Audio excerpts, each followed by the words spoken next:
Je remercie Monsieur le Directeur de m'avoir invité pour donner un point de vue sur la pratique à Saumur.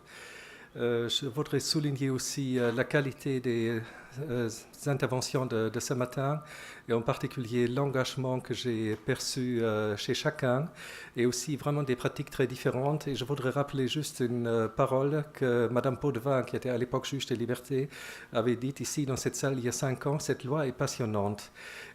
Et j'ai eu la joie d'accompagner un interne l'année dernière qui a fait sa thèse sur les soins sous contrainte, qui a été une occasion aussi d'échanger sur la pratique depuis avant la loi de 1838 jusqu'à la loi d'aujourd'hui.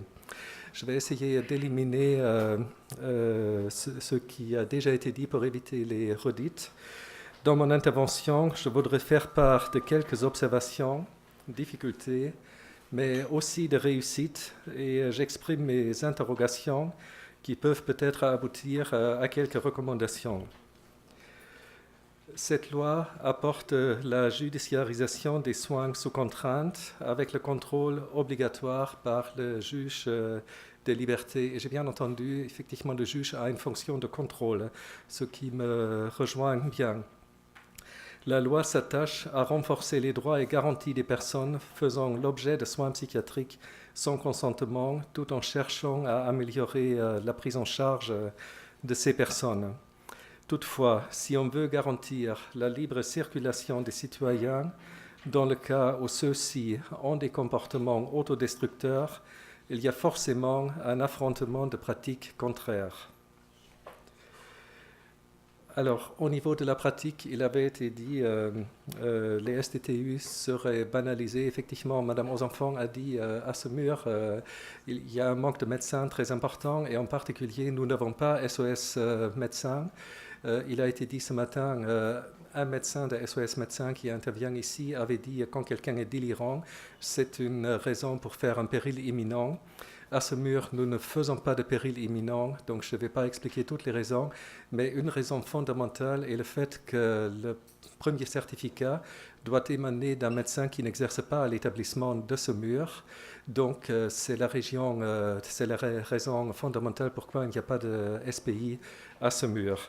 Mais nous échangeons à l'intérieur de nos pratiques assez régulièrement sur le fait quand quelqu'un est vraiment suicidaire, par exemple une personne qui vient de se pendre et qui vient d'être dépendue, qui vit encore.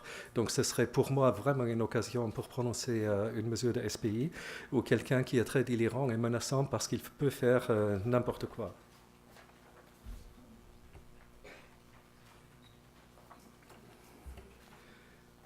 Il y a 5 ans, j'avais expliqué ici comment les certificats doivent être rédigés. Donc, je vais faire l'impasse là-dessus. Je vais les reprendre à la fin dans les recommandations pour les médecins traitants parce que ça a déjà été dit. Alors, pour la recherche d'un tiers, dans tous les cas, un tiers doit être recherché. Et le tiers doit justifier d'une relation existante avec la personne qui nécessite les soins. Alors, pour la poursuite de l'hospitalisation, il y a le certificat de 24 heures qui atteste la nécessité des soins. Il doit mentionner que le patient a été examiné par un somaticien en indiquant son nom, mais sans mentionner le contenu de l'examen somatique. Et la pratique exige aussi que le médecin argumente la nécessité de la mesure en fonction du type de mesure. Menace pour l'intégrité du patient dans le cas des STT ou STTU. Menace pour la sécurité d'autrui dans le cas de STRE. Donc je ne reprends pas tout ce qui a été dit ce matin. Mais une chose est certaine, et on doit le répéter à chaque fois, le certificat doit toujours être bien circonstancié, c'est-à-dire clair, en donnant toutes les indications nécessaires au magistrat de comprendre la nécessité de l'hospitalisation. Je voudrais souligner un point qui est une pratique maintenant depuis que nous avons la loi de 2013, c'est-à-dire la communication des certificats aux patients. J'avais échangé avec des collègues ici à la Chartreuse sur cette pratique. Nous avions pensé que le fait de donner le certificat est quand même quelque chose de violent, en particulier quand le patient ne va pas encore très bien, mais il se trouve que c'est une obligation quasiment dans le but d'informer les patients. Et je dois dire, je n'ai pas de retour négatif de la part des patients par rapport à cette pratique. Mais on peut quand même s'interroger sur le fait de communiquer donc, un diagnostic détaillé de la part des médecins alors que le patient n'est pas encore très bien. Qu'est-ce que le patient va en faire? Et,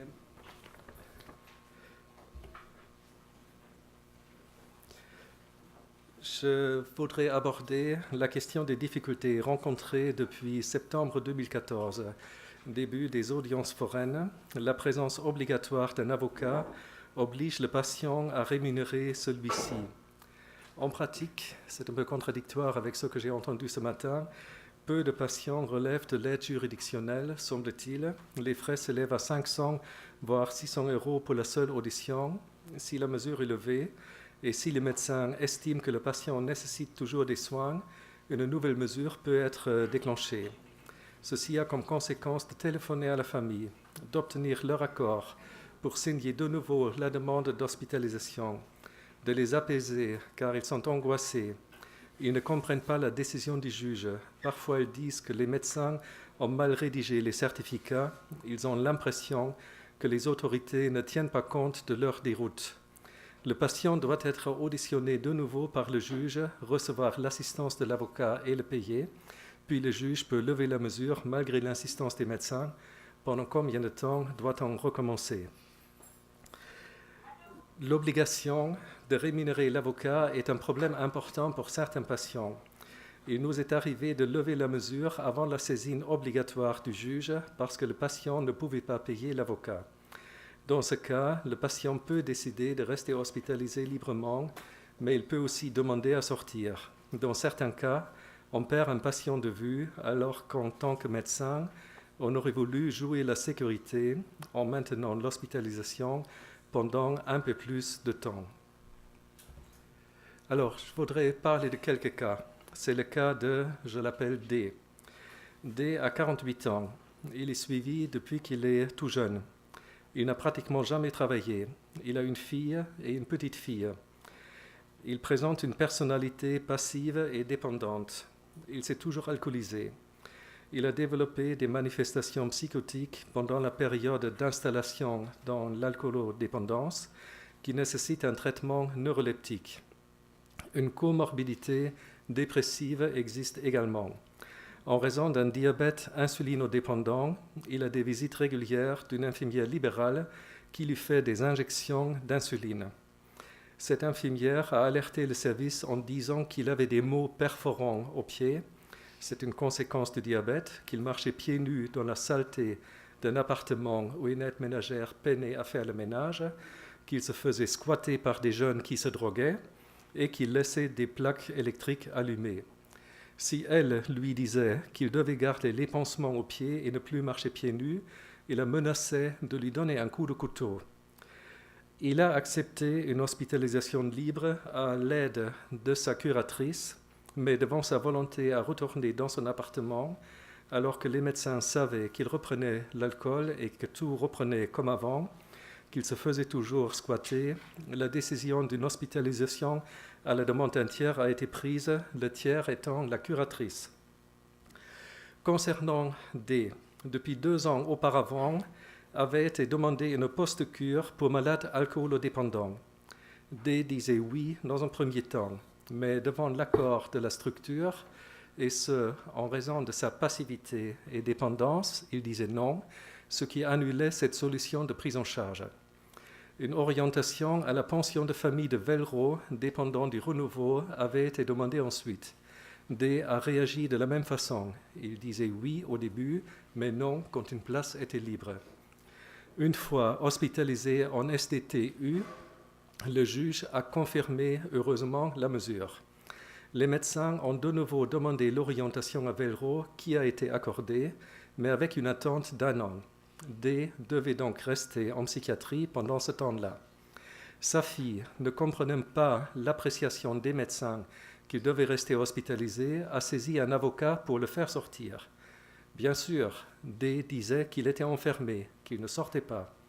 En réalité, il bénéficiait des sorties avec le personnel tous les jours, mais pas de sorties seul, car le personnel soignant savait que, dans le cas d'une sortie seule, il s'alcoolisait.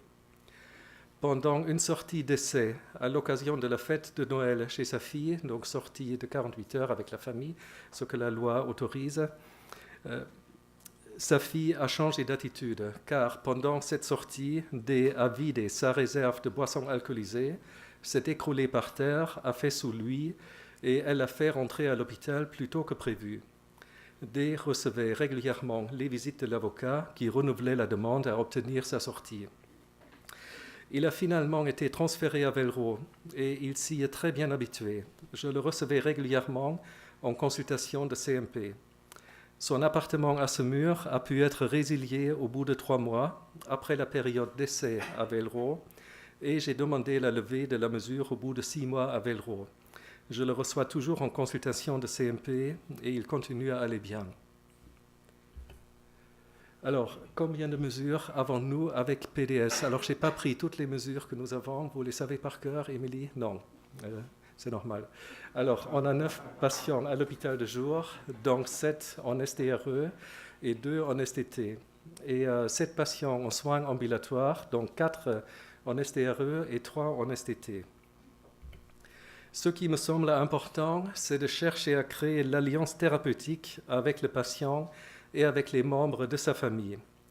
Dans tous les cas, le psychiatre doit chercher une alliance thérapeutique avec la famille. Les visites sont autorisées en principe, sauf les premiers jours, si le patient est très délirant.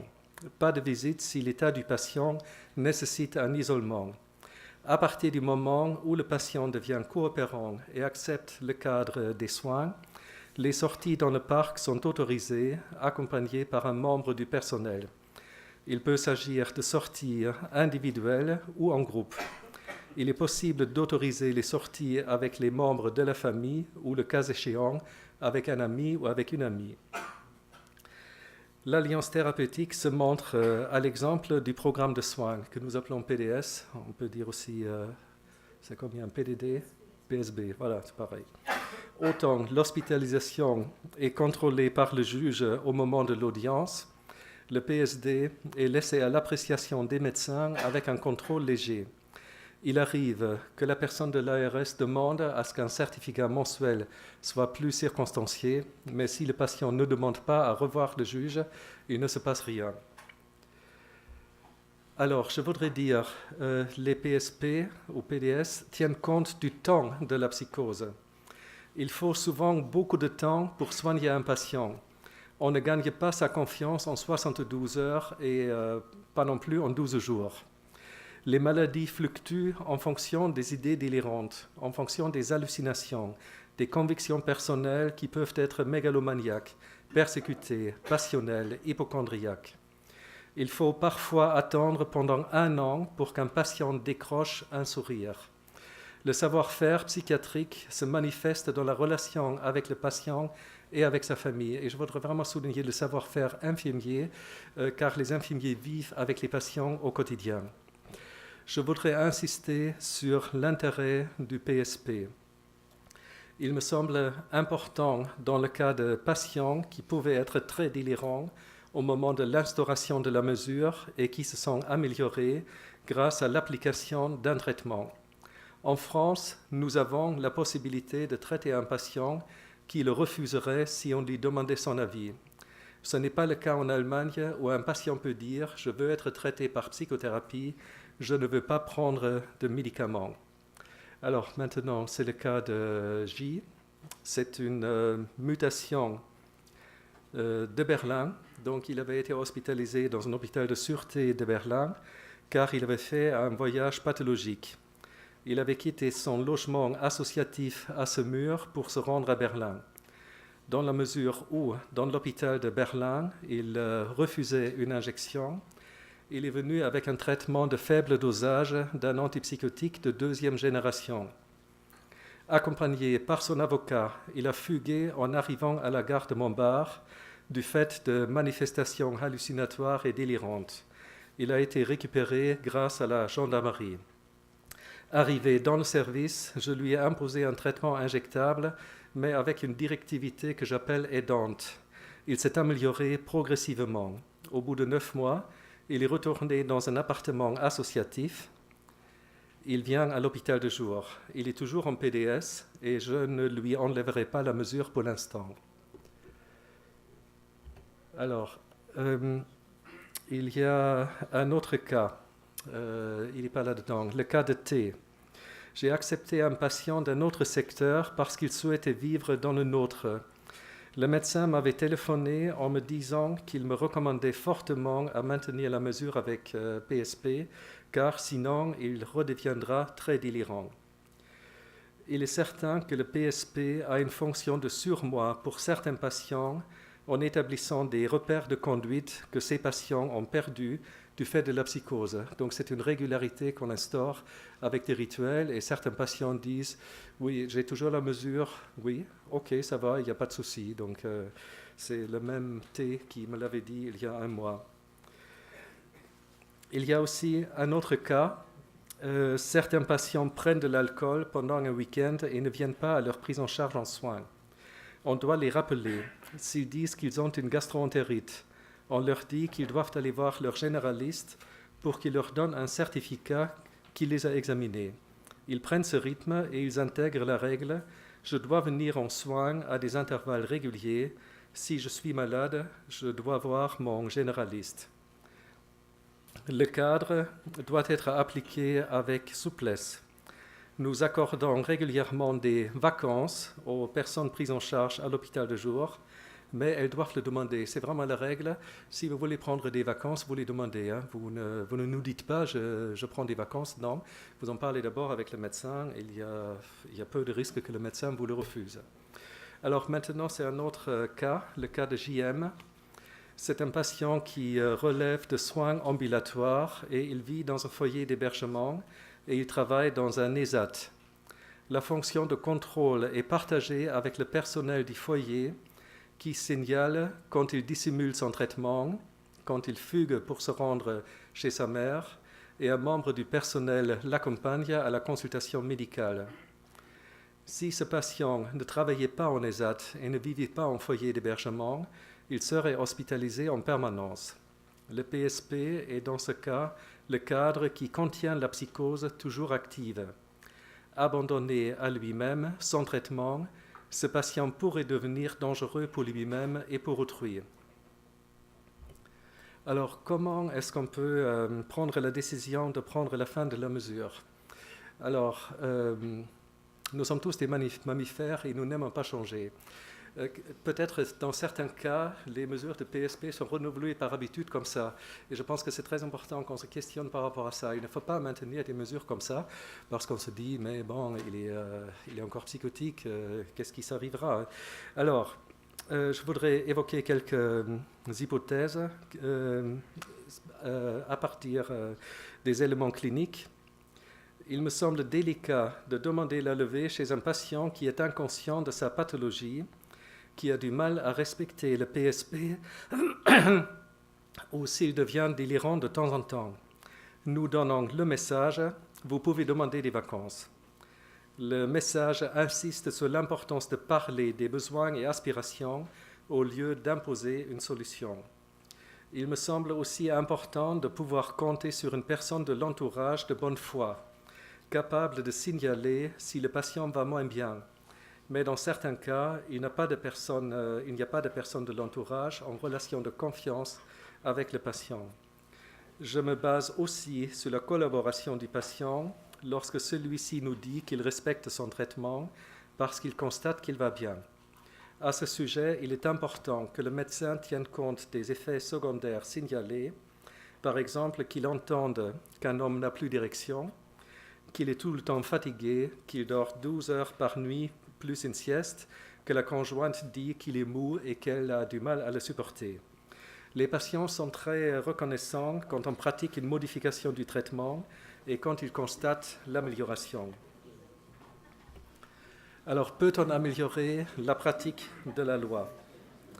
D'abord, je pense qu'il est important d'informer les médecins traitants et les urgentistes sur le contenu requis par la rédaction du certificat initial.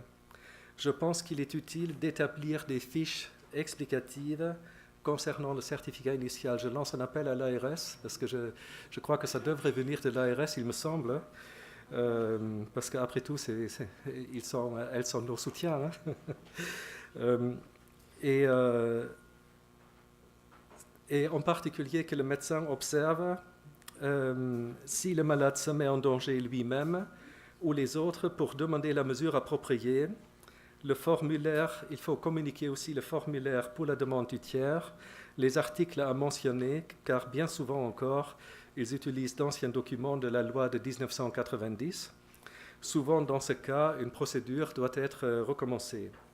Il est important de leur communiquer le numéro de téléphone où quelqu'un peut répondre 24 heures sur 24, leur envoyant les modèles de demande et de certificats avec les articles de la loi, donc le service des urgences, le bureau judiciaire jusqu'à 17 heures, l'ouverture du bureau judiciaire à Semur par exemple. À la Chartreuse, vous avez sûrement un autre système comme cela.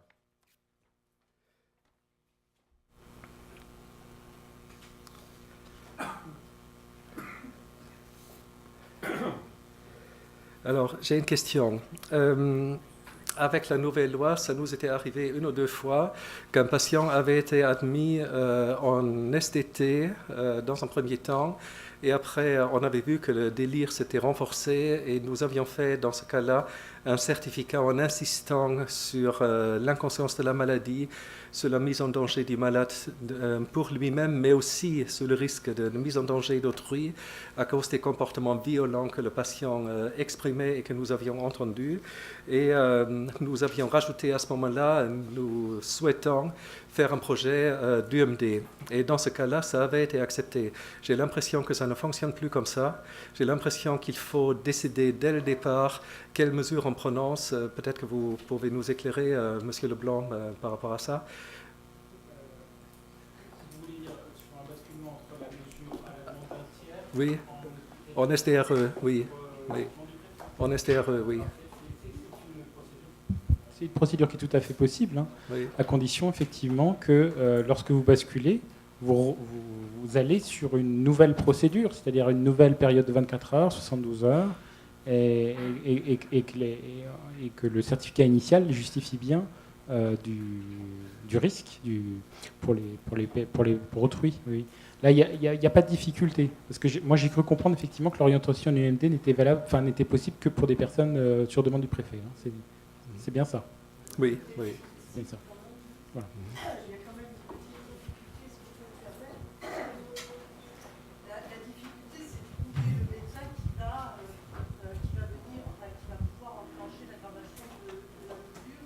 Donc également, quel est le médecin habilité à pouvoir exiger le certificat initial qui va pouvoir enclencher la mesure SDRE.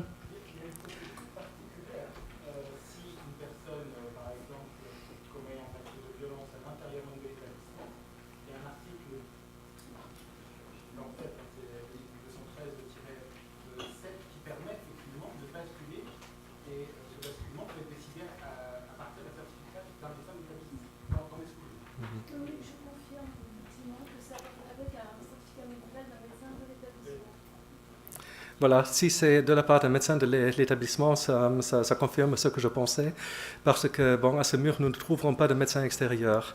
Donc, il y a très peu de médecins à l'extérieur, et souvent les médecins refusent d'ailleurs aussi quand on leur demande est-ce que vous voulez venir.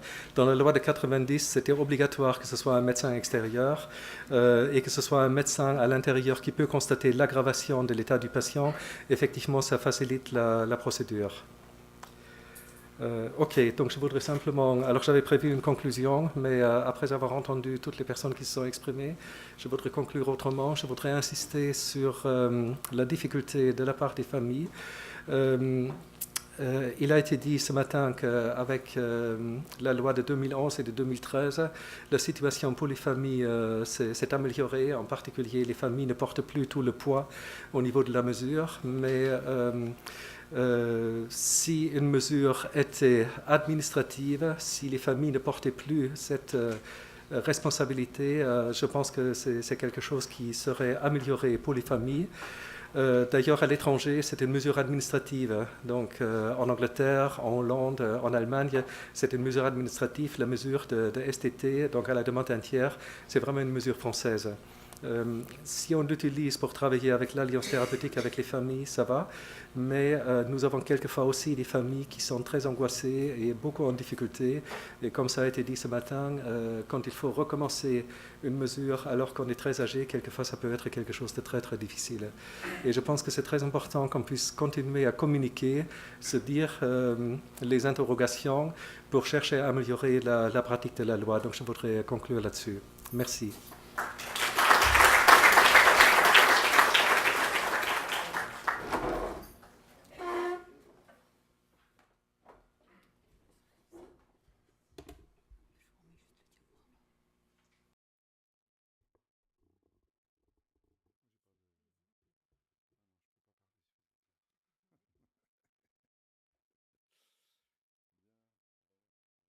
Mesdames et messieurs les magistrats, mesdames et messieurs, monsieur le directeur, donc je vais vous présenter, on nous a demandé d'intervenir sur l'impact de la réforme des soins sans consentement dans le processus thérapeutique.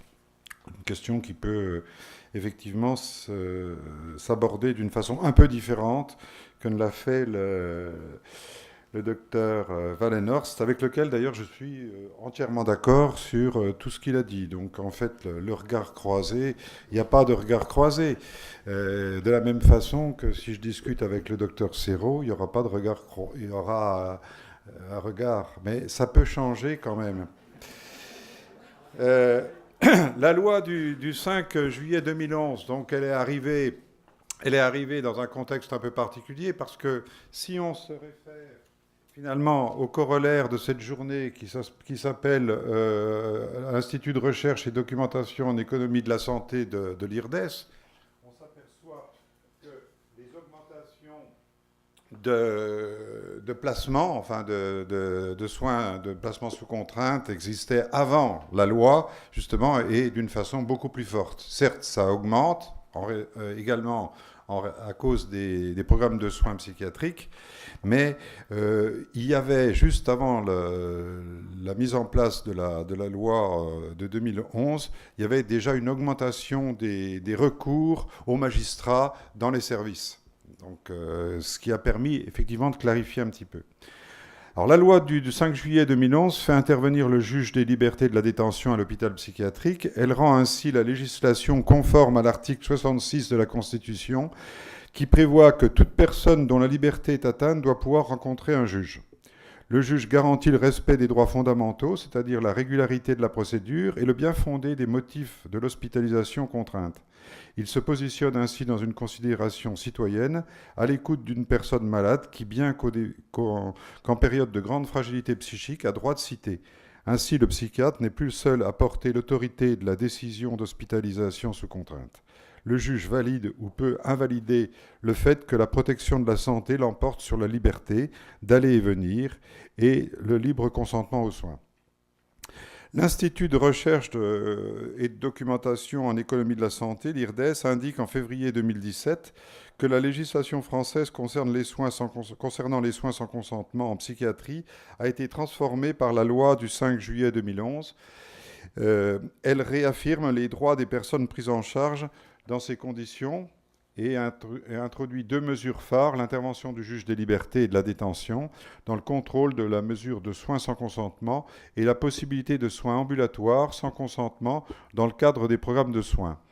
D'autre part, un nouveau mode d'admission en soins en cas de péril imminent est mis en place pour favoriser l'accès aux soins des personnes isolées ou désocialisées.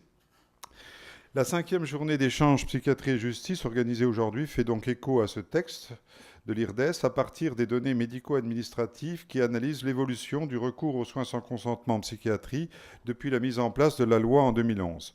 92 000 personnes, écrit-on, ont été prises en charge sous ce mode en 2015, soit 12 000 de plus qu'en 2012. Cette hausse est expliquée par plusieurs facteurs.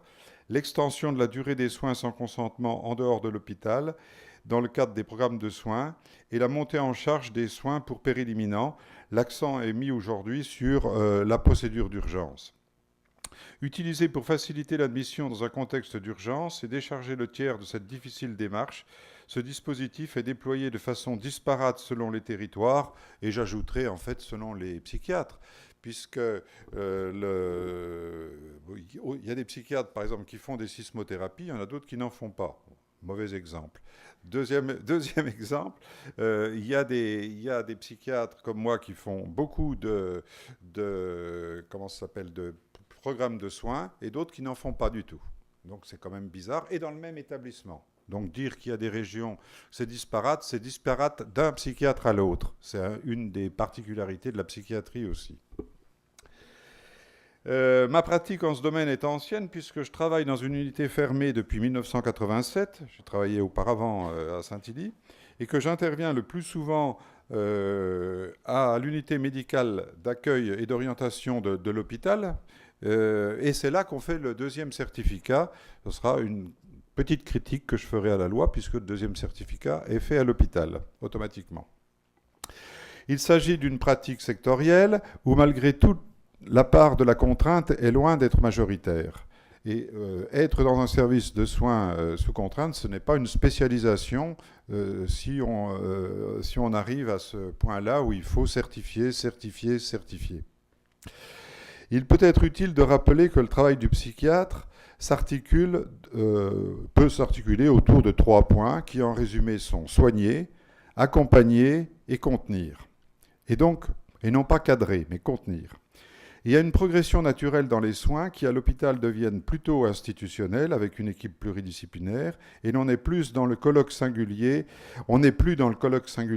ni dans le libre choix par rapport déjà à la notion de secteur, encore que quelqu'un peut demander à être hospitalisé sous contrainte dans un autre secteur que celui qui lui est attribué.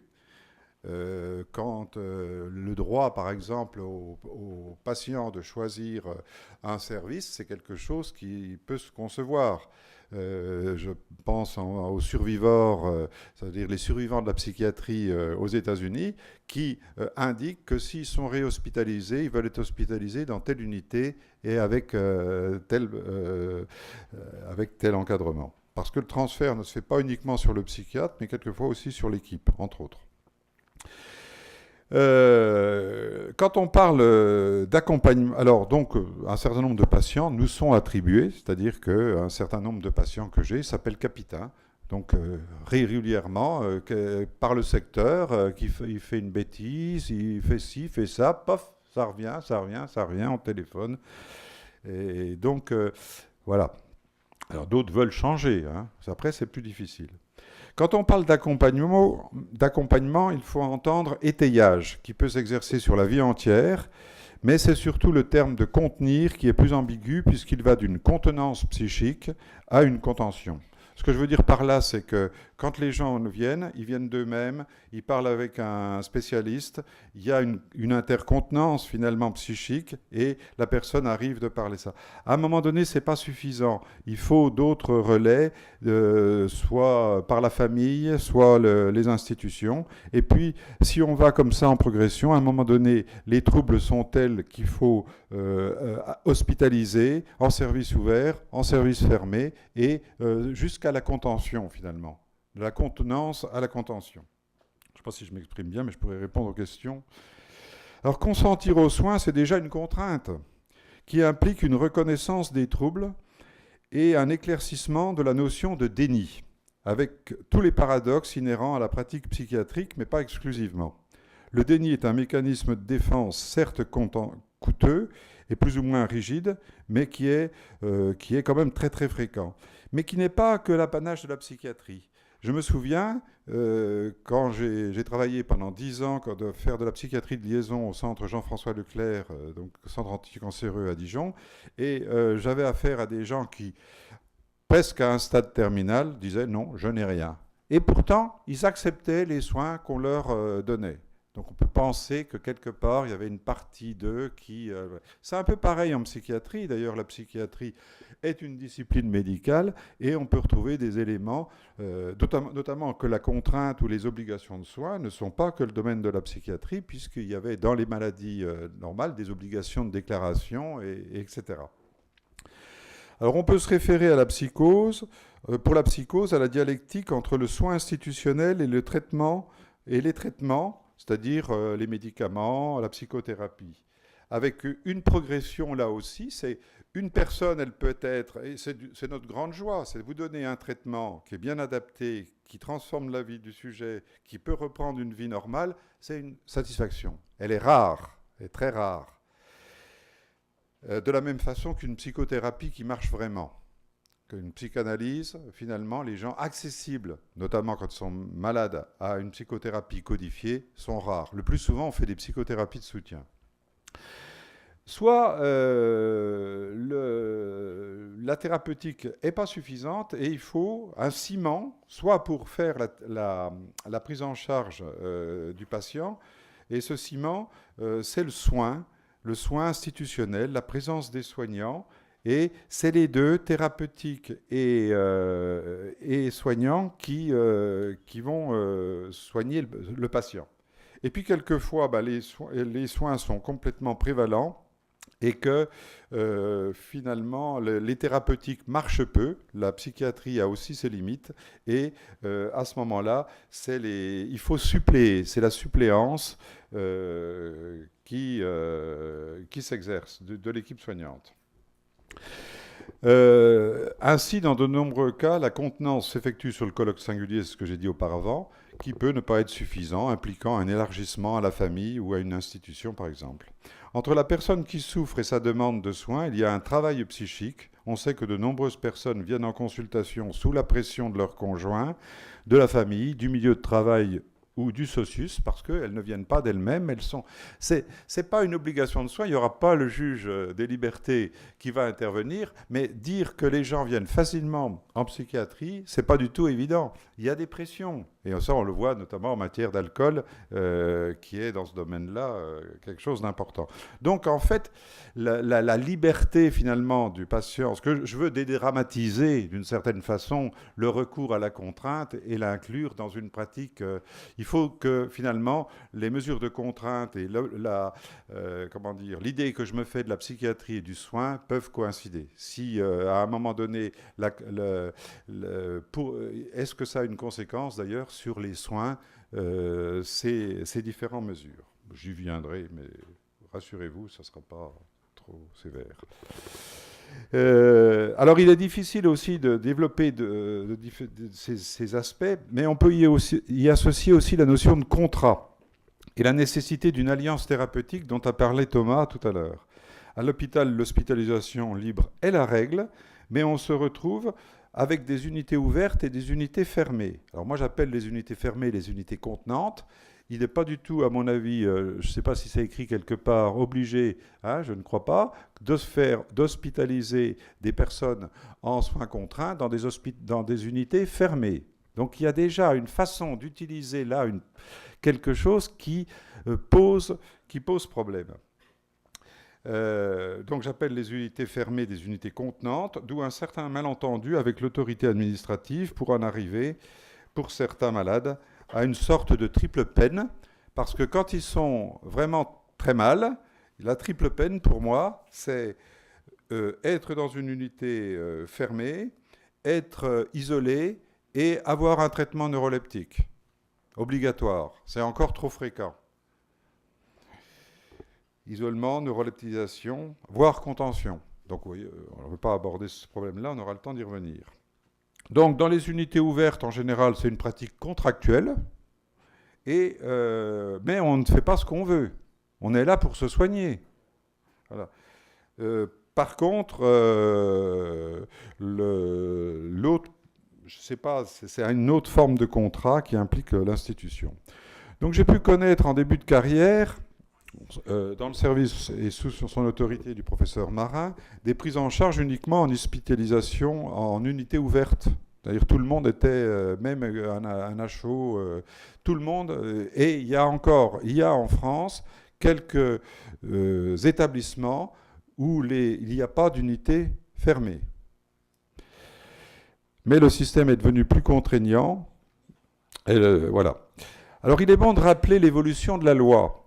La loi de 1938, du temps où on savait faire des lois, comme j'avais posé une question Simone Veil un jour, parce qu'effectivement, après, la multiplication des lois fait que c'est difficile à suivre, et puis on a eu la dictature du fait divers à un moment donné où il y avait un problème et on faisait une loi. Donc en fait, ce n'est pas la loi qui soigne, hein, mais la loi permet le soin. Et la loi de 1938, c'est un modèle du genre. Donc on parlait d'internement, mais elle était très très inclue avec le dispositif de la protection des biens et elle était complètement dans la société de l'époque. Après, c'est ça le problème. Je pourrais dire par exemple en comparaison que la loi dite la loi Guigou de 1988, je ne sais plus, par là, ou 1998, la loi Guigou est une bonne loi. Elle a été parce que c'est également une loi de protection de l'enfance. Donc, par rapport aux délinquants sexuels qui instituent le suivi socio-judiciaire. Et d'ailleurs, j'avais fait à l'époque, en 2000, donc 2 ans après, un travail sur les soins ambulatoires en psychiatrie, à partir du suivi, mais en anticipant déjà sur l'autre formule dite des programmes de soins psychiatriques. Donc, loi de 1938, c'est l'internement. Donc, les gens disent encore « je suis interné ». Bon. Loi de 90, c'est l'hospitalisation. On n'appelle plus un placement, on dit, c'est une hospitalisation sous contrainte. 2 certificats. Donc, moi, je suis déjà désarçonné par la loi de 90, puisque, finalement, on nous accusait de faire des internements arbitraires. Le problème actuel, c'est qu'il y a plutôt des externalisations abusives que des internements arbitraires. Parce que, et la loi de 90, par ailleurs, donc je l'ai particulièrement suivie puisque j'ai parlé à plusieurs reprises avec Hélène Stroll, on devait la réévaluer tous les 5 ans, et puis 20 ans après, elle était toujours là avec, dans un tiroir. Cette loi a institué les sorties d'essai aussi, qui sont à l'origine de ce qu'on va trouver dans la loi de 2011 sous une autre forme.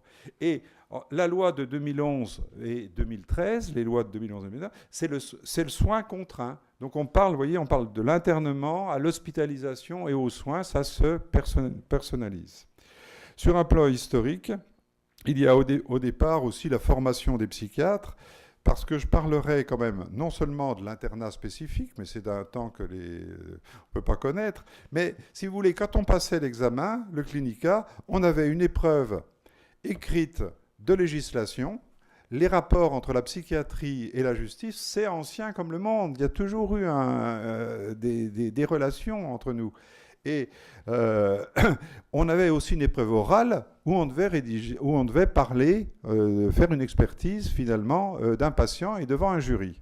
Donc actuellement, je dis ça, c'est pas à cause de ça finalement qu'on a des problèmes avec les certificats médicaux, mais c'est aussi à cause de ça que des personnes d'un certain âge, comme Thomas Wallenhorst, Dominique Serrault ou moi-même, je ne sais plus, on peut parler de la même chose parce qu'il faut aussi une formation, non seulement pour le juge des libertés, mais également pour les psychiatres, effectivement, dans ce domaine-là. Alors, ceci dit, effectivement, quelles sont finalement les catégories principales qui correspondent à l'indication d'une hospitalisation sous contrainte? On va en relever 3. Là, je m'appuie sur la thèse de M. Hugard, qui est passé dans le service. Et le type 1, c'est les éléments ne permettant pas au patient de pouvoir consentir aux soins, tels que l'ambivalence. Alors l'ambivalence, il y en a qui sont ambivalents en étant normal, qui ont du mal à prendre des décisions, hein, qui repoussent au lendemain. Mais la confusion, l'incohérence, le mutisme, l'opposition, le refus des soins, la stupeur, ainsi que d'une manière peut-être moins évidente, le retard mental et l'immaturité. Là, on arrive après à des autres. Le deuxième point, c'est des éléments qui se réfèrent aux symptômes et syndromes reconnus. Et là, comme par hasard, on y voit donc le trouble schizophrénique, les troubles bipolaires et les troubles graves de la liberté. Qu'est-ce que nous dit le rapport là? C'est que les mesures de contrainte s'adressent à 50% pour cette seule population. Dans les unités fermées, la majeure partie des gens qui sont hospitalisés, 50 à 60%, ce sont des patients qui obéissent à ces diagnostics. Enfin, ils n'y obéissent pas, ils le subissent. Le type 3, alors là, effectivement, les symptômes qu'on regroupe, c'est l'agitation, l'angoisse, des antécédents psychiatriques connus, non spécifiés, la bipolarité, les bizarreries, le délire, la dépression, l'impulsivité, l'incurie, l'insomnie, etc., etc. Le type 3, c'est l'expression d'un danger potentiel pour le patient lui-même ou autrui, sous différentes formes, l'altération de l'état général, troubles somatiques, agressivité, amaigrissement. Voilà, il y a toute une sémiologie qu'il faut recueillir et qui n'est pas forcément... C'est un travail clinique, recueillir une sémiologie qui peut rentrer dans ça. Mais notre ami Hugard a mis 2 cas particuliers qui sont intéressants d'ailleurs, 3 cas en particulier. C'est les pathologies liées à l'addiction ou à l'alcool. Là, il y a un problème quand même. Parce que finalement, vous avez quelqu'un qui arrive dans un état pas bien et dont on sait que s'il ressort 4 jours après, donc au début il est agité, c'est l'eau et le feu, enfin bon, il est intenable, et puis 2 jours après il est tout à fait frais, il va aider les personnes âgées du service à se lever et puis les soignants à faire la vaisselle, enfin les ASH, et vous avez quelqu'un qui est tout à fait adapté. Et on sait que s'il ressort, il ne va pas redemander à sortir tout de suite, il va attendre un petit peu, puis après il va avoir soif et il va avoir besoin, il va avoir un craving. Donc les pathologies liées à l'addiction et à l'alcool, et c'est important quand même de les citer parce qu'on sait que les schizophrènes sont plus dangereux quand ils prennent des drogues et peuvent entraîner des passages à l'acte. Par contre, si vous mettez dans un certificat, par exemple, faut pas mettre le mot dangerosité, parce que si on met le mot dangerosité dans un certificat, après on va vous demander en quoi le patient, enfin c'est un de mes cas, en quoi le patient n'est plus dangereux. Donc voilà, on n'a pas la boule de cristal non plus. Pathologie liée à l'alcool ou à l'addiction. Le deuxième point, c'est la démence. Les démences sont hospitalisées dans des services de gériatrie, mais les services sont fermés. Et puis la tentative de suicide, il faut savoir la replacer dans un contexte dépressif ou pas. Alors, pour ma part, moi j'avais pris une position de prudence, disons de prudence, une position critique vis-à-vis de la loi, et j'avais commis un éditorial pour la lettre de psychiatrie française au sujet de la nouvelle loi. La loi du 5 juillet 2011 relative aux droits et à la protection des personnes faisant l'objet de soins psychiatriques et aux modalités de leur prise en charge a été appliquée à la hussarde dès le 1er août 2011. Elle était attendue depuis des années. Il a fallu une QPC, c'est-à-dire une question prioritaire de constitutionnalité, pour en bouleverser le calendrier aux dépens d'une grande loi sur la psychiatrie, comme le prévoyait la commission Couty, après une large concertation dans son esprit initial. Il est trop tôt pour faire le bilan, mais enfin là c'était 2 mois après, parce que c'était en novembre, 3 mois. Parce que pour faire le bilan de l'application inégale de cette loi sur le territoire national, il y avait encore le problème de certains endroits où il n'y avait pas de juge des libertés, d'autres, enfin bref. Elle s'est adaptée laborieusement aux recommandations de la Cour européenne des droits de l'homme, après l'intervention du juge des libertés et de la détention, qui exerce son contrôle de façon obligatoire ou contentieuse. Ce qui nous embête beaucoup, c'est quand même le contentieux, puisque la personne qui finalement est hospitalisée, on dit que l'hospitalisation n'est pas valable, il y a le contentieux qui pose des problèmes. Les droits des patients sont réaffirmés. surtout dans la loi de 2013, qui justement, la loi de 2011 avait été retoquée sur un point, notamment pour les UMD, par le Conseil constitutionnel, mais on avait rajouté des points sur le droit des patients. Les droits des patients sont réaffirmés sans exclure les bonnes pratiques qui sont mises à mal dans leur continuité du fait de la multiplication de certificats médicaux redondants et par la mobilisation de soignants dont le rôle est de plus en plus réduit au rôle d'accompagnateur sans moyens supplémentaires. Bon, c'est un truc syndical, hein. Des moyens, il en faudra inévitablement pour l'application d'une autre partie de la loi, confiée aux agences régionales de santé, pour la mise en place d'un dispositif de réponse aux urgences psychiatriques et l'organisation des modalités de transport. Parce que voilà un problème qui est important, mine de rien, et qui est dans ce texte-là, où on dit que finalement tout le monde a bien répondu. Il y en a qui n'ont pas été contactés, comme par hasard, c'est l'ARS. Je ne vais pas parler d'un cabinet noir à l'ARS, mais les décisions qui émanent de l'ARS, je m'excuse s'il y a un représentant de cette noble institution ici, effectivement, bon, peut-être que vous êtes entre deux chaises, mais le problème, on n'a pas l'avis des ARS là-dedans, et le ministère de l'Intérieur, pour les SDRE, n'a pas répondu non plus. Et donc, il y a une chose, si vous voulez, c'est qu'on est de plus en plus tenu par l'ARS et que, bon, personnellement, moi, j'appréciais de pouvoir m'engueuler, pardonnez-moi l'expression, avec le préfet, enfin, là, parce que, effectivement, on pouvait discuter. Là, il y a quelque chose qui est entre les deux et on n'est pas directement pour dire que s'il y a un problème, voilà, c'est un peu feutré. Alors, il faudra des moyens. La question des urgences psychiatriques soutenues par les familles en souffrance a un bien fondé qui n'exclut pas non plus certaines ambiguïtés. Donc, on y répond actuellement. On va faire des antennes mobiles, on va faire des choses comme ça. Mais la question des familles, elle est importante. On la retrouve à tous les niveaux, puisqu'on sait que pour un placement initial avec demande de tiers, le patient, dans une grande majorité des cas, va en vouloir à sa famille toute sa vie. Toute sa vie. D'ailleurs, le vécu de la première hospitalisation en psychiatrie, j'ai fait faire une thèse à un interne sur ce sujet, toute sa vie. 30 ans, 40 ans après, il se souvient de sa première hospitalisation. Donc, d'où on verra pour le PSP, puis j'espère, il faudra que j'aille un peu plus vite.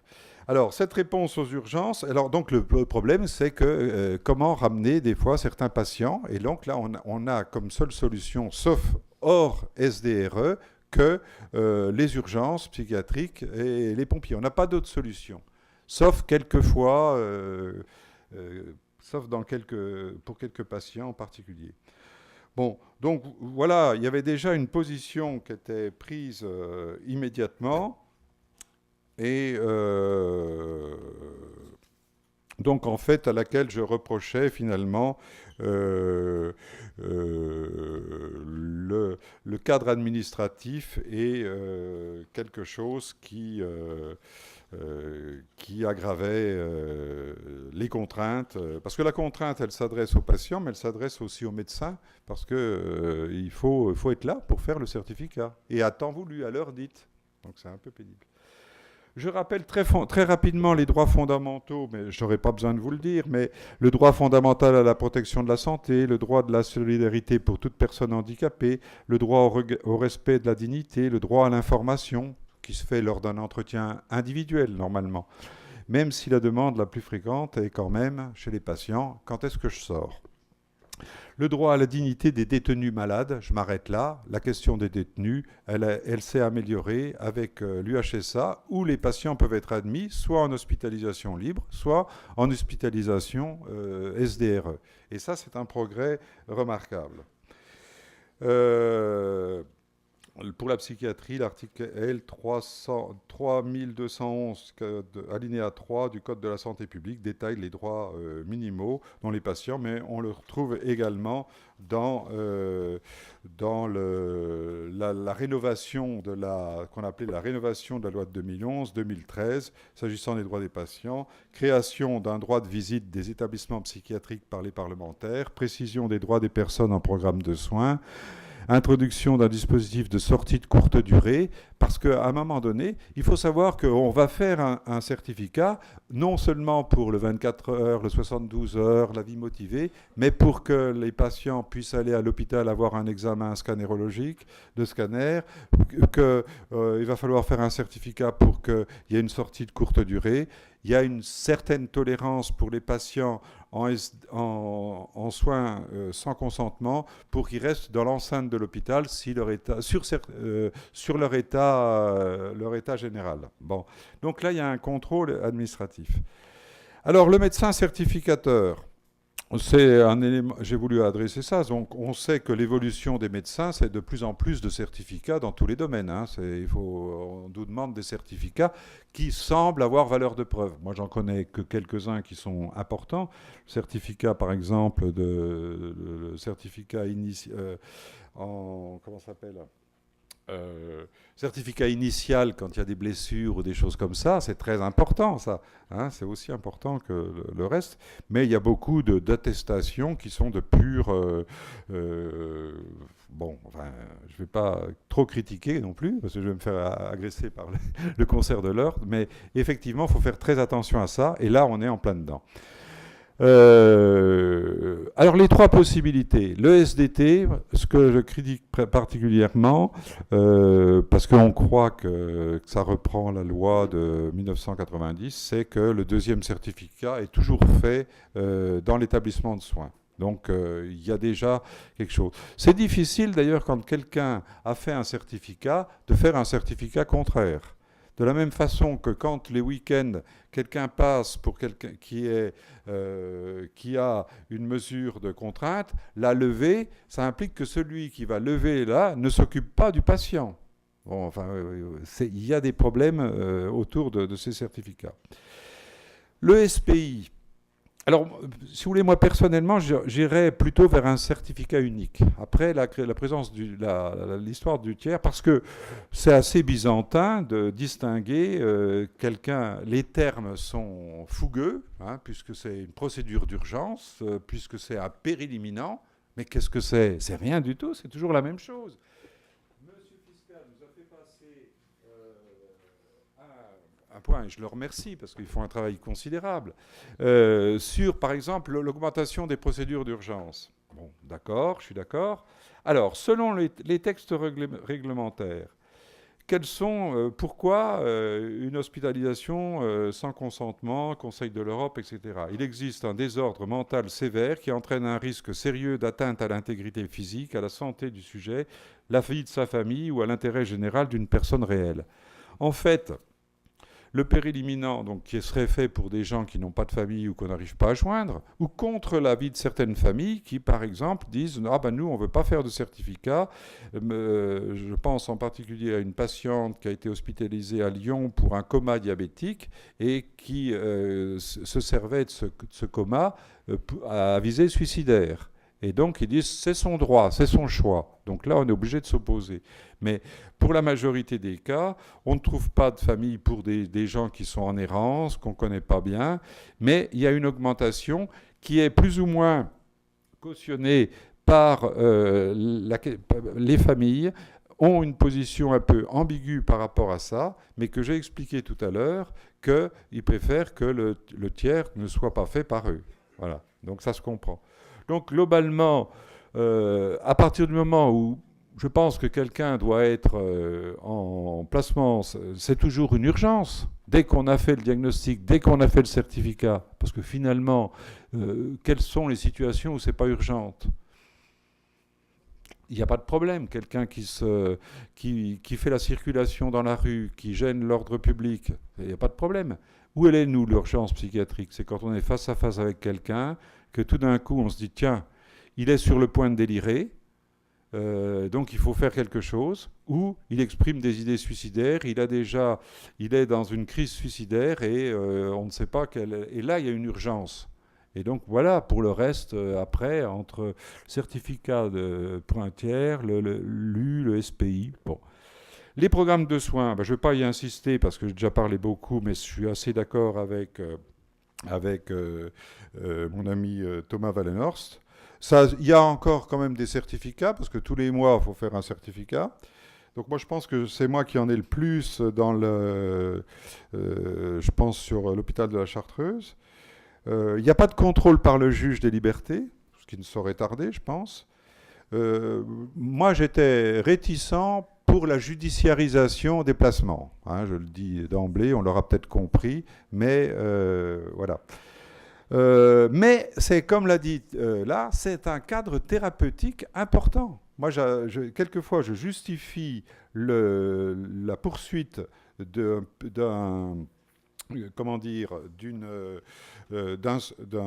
programme de soins par le fait que ça sert de cadre aux patients. Et combien de fois j'ai levé le programme de soins, ils ont décompensé dans la semaine ou là. Donc ça s'est ritualisé et la difficulté, c'est de l'arrêter. Après, il faut être relativement souple, comme l'a dit Thomas. Par contre, d'une certaine façon, les gens suivent à peu près. Hein, il faut quand même une certaine souplesse. Certains patients, il faut un cadre très rigide. D'autres, effectivement, on sait qu'ils ne viennent pas, mais ils s'excusent après. Bon, il y en a qui titillent un peu le cadre, mais ce n'est pas très grave. Alors, un des problèmes par rapport à ça, puis il y en aura des tas, c'est la question des réhospitalisations. Parce que vous avez quelqu'un qui a pu être dangereux à un moment donné, qui nécessitait un placement sous contrainte, mais il revient en hospitalisation parce qu'il a un moment dépressif. Et on le replace automatiquement sous le même régime qu'il avait au moment où ça a été fait. Si c'est un SDRE, il se retrouve en HO alors qu'il revenait, disons, pour un syndrome dépressif. Et là, je pense qu'il y a un problème qui est assez difficile et que je voulais souligner. Alors, là, il y a la question, effectivement, des transports, du lien avec les urgences. C'était inscrit dans la loi de 2011 et c'est difficile à mettre en œuvre. Alors, pour conclure, je dirais l'impact de la réforme des soins sans consentement dans le processus thérapeutique est difficile à évaluer. On peut dire que, grosso modo, elle est bien intégrée. Deuxièmement, on peut évoquer un gène à partir de la notion de médecin certificateur et la mobilisation de l'équipe qui passe beaucoup de temps à informer les patients et à expliquer au détriment des soins. Il faut s'intéresser au contenu du soin dans les unités fermées notamment, qui ne sont plus attractifs pour les psychologues, que certains jeunes médecins fuient. Et c'est là pour parler d'un autre élément, mais ce n'est pas le sujet d'aujourd'hui, c'est les commissions départementales de l'hospitalisation psychiatrique. Si vous voulez, d'une certaine façon, moi j'étais beaucoup plus favorable. Elles devraient reprendre de l'importance après au rôle de ces commissions qui vont à l'intérieur des unités, qui voient comment le patient vive et qui sont paritaires. Enfin, il y a un médecin, il y a un représentant des familles, il y a un magistrat. Donc avant, il y avait déjà un magistrat qui pouvait intervenir. Ceci dit, c'est difficile aussi de se déplacer au niveau départemental. Et là aussi, il y a des départements où il n'y a pas de commission départementale des hospitalisations psychiatriques et d'autres qui en ont. Dans un certain nombre de cas, la décision du juge liberté peut entraîner une rupture dans la prise en charge. C'est-à-dire qu'on peut penser que la décision de lever, par exemple, là, juge Leblanc, je vous nomme parce qu'on sait que c'est vous, est très prudent, on nous informe, et on a le temps de se préparer aussi. Il y a des choses qui sont comme ça. Mais quelquefois, on commence à entreprendre quelque chose avec un patient, pof, on lève. J'ai rarement vu un patient qui, le placement une fois levé, enfin la contrainte une fois levée, restait plus de 10 minutes. Hein? Il s'en va tout de suite. Même si on croit avoir une bonne alliance thérapeutique, il s'en va tout de suite. Bon. Mais on a eu des cas heureux aussi où là, ça rentre dans ce que je souhaite et ce que je crois d'ailleurs, c'est que c'est la loi qui permet le soin. C'est le fait d'introduire quelque chose de l'ordre de la loi qui nous permet d'en soin. Et pour certains patients, je ne vais pas parler forcément des paranoïaques, mais on dirait qu'ils ont des tendances comme ça les recadre et ça permet effectivement de mettre en place suffisant. Voilà. Critique des audiences publiques. Donc moi, je ne supporte pas. Je trouve que cette mise en scène devant tout le monde, enfin, avec des avocats, rappelle, même si c'est fait avec tact, il y a quelque chose, moi, qui ne me convient pas. Et de la même façon, mais curieusement, les patients le supportent assez bien. Peut-être que aussi il y a, enfin, bon, je ne vais pas m'étendre là-dessus, mais c'est pas parce que les patients le supportent trop bien que c'est forcément bien.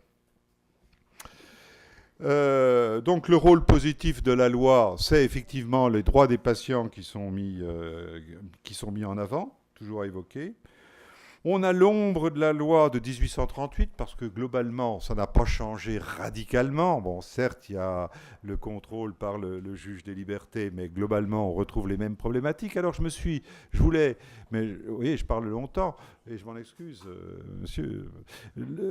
J'ai regardé les certificats parce qu'on dit les certificats du 19e siècle, c'est quelque chose. Donc moi, j'ai tout un truc sur les certificats. C'est les mêmes, pareil. Il y en a qui sont très bons, il y en a qui sont... C'est toujours pareil, hein, ça n'a pas changé. Et il y a eu une certaine époque, du temps par exemple de Clérambault, où faire un certificat, c'était presque, on est le jour du bac aujourd'hui, c'était faire une dissertation. Et un certain nombre de confrères, mais c'est très bien, ont du plaisir à rédiger un certificat rédigé, on les connaît, etc. Moi, je suis plus irrégulier et quelquefois, je vais plus vite. Mais je suis moins bon au niveau de la dissertation. Bon, le carcan administratif, bah oui, ça fait encore là, parce qu'en plus, on a déjà, il y a le bureau, bon, on travaille en bon terme, hein, mais il y a le bureau, c'est des moyens administratifs qui sont mis en place. Alors effectivement, la responsabilité, c'est quand même la responsabilité de l'établissement et du directeur. Et nous, on aime notre établissement. Donc, en fait, on n'a pas trop envie non plus, même si quelquefois ça nous titille, d'avoir des contentieux. Donc voilà, on va tous un peu quand même globalement dans la même direction. Un point que je voudrais dire par rapport au juge des libertés, mais ça ne marche pas avec le juge Leblanc, c'est laisser au juge la possibilité, pour des patients qu'on ne veut pas garder, de faire en sorte que ça soit levé. Mais ça ne marche pas avec le juge Leblanc. Donc on peut avoir des petites perversions comme ça. Donc finalement, à la longue, on s'est accommodé et on travaille effectivement avec les contraintes. Pour autant, en l'état, l'hospitalisation sous contrainte, elle est souvent inhérente à certains troubles mentaux graves, qui sont cités ici, et qui nécessitent une contenance, voire un cadre précis de prise en charge. Et c'est quand même l'apanage de la psychiatrie. Et bon, globalement, bon, la loi est intégrée dans les esprits, mais comme c'est dit dans cet article-là, il faut quelquefois plusieurs années et beaucoup plus de 4 ans pour intégrer les effets d'une loi. Je vous remercie.